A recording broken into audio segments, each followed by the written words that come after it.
Hi friends, welcome back to our channel mount of the Christ. எல்லா துதியும் கனமும் மகிமையும் என் தேவன் ஒருவருக்கு மாத்திரமே.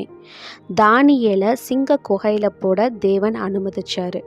ஆனால் சிங்கங்கள் தானியேலோட ஜீவனத்தோட தேவன் அனுமதிக்கலை.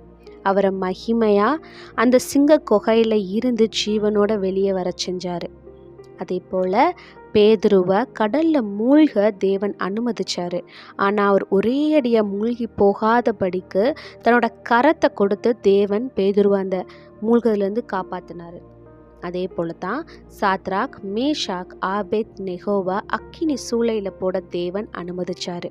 ஆனால் அவரே அவங்களுக்கு பாதுகாப்பாக அந்த அக்கினி சூளையில் போய் நின்னார்.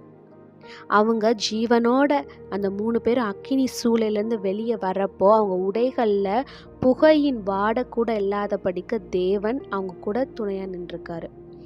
அதே போல தான் நம்மளோட வாழ்க்கையிலையும் சில கஷ்டங்களையும் சில தடைகளையும் சில சவால்களையும் அவர் அனுமதிச்சிருக்காரு. ஆனால் நம்ம ஞாபகம் வச்சுக்க வேண்டிய ஒரு விஷயம் என்னென்னா, ஜீசஸ் இஸ் இன் கண்ட்ரோல். அவர் என்னோட சூழ்நிலையை அறிஞ்சிருக்காரு.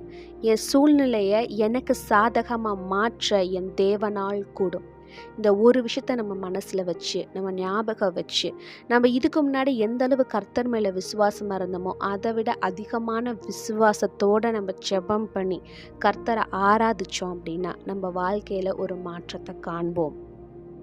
கர்த்தர் அவரை நம்பின யாரையுமே கைவிடவே மாட்டார். இது வரைக்கும் விட்டதில்லை, இனிமேல் விட மாட்டார். இந்த செய்தி யாருக்கு தேவைப்படுதுன்னு நினைக்கிறோம் அவங்களுக்கு ஷேர் பண்ணுங்கள். தேங்க்ஸ் ஃபார் வாட்சிங்.